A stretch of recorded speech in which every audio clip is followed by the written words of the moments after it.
Kapag ang team ay natatalo at merong pressure do sa management at coaching staff, mapipilitan niyang gumawa ng mga tinatawag na drastic na mga aksyon.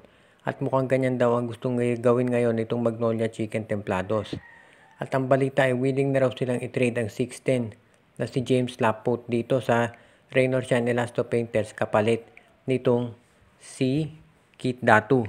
Dahil sa ngayon mukhang gusto raw gawin ng Magnolia na siguraduhin na meron silang additional big man na may scoring option din.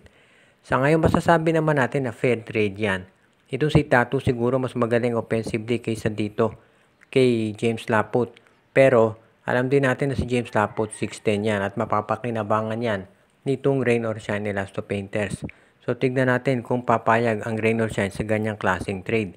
Sa ngayon pwede rin nating masabi na sa pagdating dito sa ganyang klaseng sitwasyon, nag-i-indicate yan na ang Magnolia talagang gagawin ang lahat para manalo na. Mukhang yan ang totoong sinabi ng management na sawan-sawa na sila sa pagkatalo kaya ngayon gusto na raw nilang kumuha ng mga players na magagamit talaga ng management at ng coaching staff. Siyempre may mga magsasabi na kahit sinong player ang kunin ng Magnolia walang pagbabago na mangyayari dahil ang kinakailangan dyan ay palitan ng coach. Pero sa ngayon so far kasi parang wala talagang balak ang Magnolia so far na palitan yung coach. May mga nasa management na gusto raw yan. Pero mas nakararami daw yung gusto na manatili siya sa pwesto dahil sa tingin nila ito ay magkakaroon pa rin ang tinatawag na positive effect sa kanilang koponan. Kaya tignan natin kung matutuloy o makagaganda yung kagustuhan ng management na manatili sa pwesto itong si Coach Chito Victorero. Pero pagdating dito sa James Laput for Keith Datu trade, nasa Rain or Shine na yan kung tatanggapin ito o hindi. Alam natin na maganda laro ngayon ng Rain or Shine so baka hindi pumayag si Coach Cheng Giao pero malay natin baka makumbinsi ito.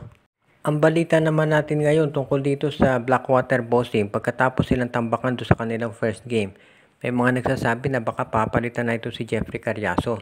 Siyempre first game pa lamang yan pero para may mga nakita raw yung mga insiders at yung management na hindi maganda. Una-una hindi raw ginamit sa starting 5 ito si Cedric Barefield. Dapat daw sa husay nito si Barefield, ito ay nilalagay sa starting 5 kaagad-agad. At nakita rin daw natin na hindi masyadong nabigyan ng bola si Troy Rosario doon sa closing minutes ng laro na siyang kinakailangan niya.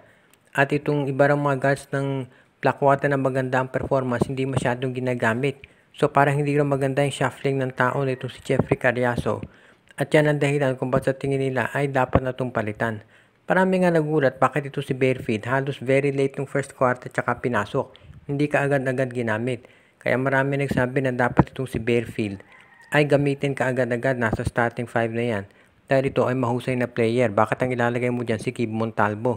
So tignan natin kung magkakaroon ng adjustment itong Blackwater Bossing at sa susunod gagamitin na dito sa starting 5 nila itong si Cedric Barefield.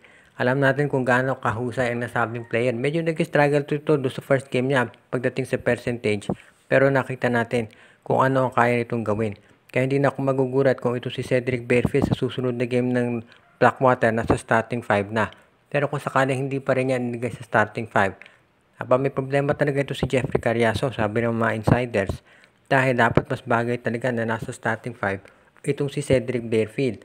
Dahil doon mo makikita kung gaano siya kahusay na mag-orchestrate ng laro umpisa pa lamang. Ibig sabihin, hindi siya malamig na manggagaling mula doon sa bench nitong Blackwater Bossing. So ito abangan natin kung totoo nga na may pressure na dito kay Jeffrey Carriazo na mag-deliver dahil baka siya ay matanggal na dito sa pwesto at mapalitan ng ibang coach ng Blackwater.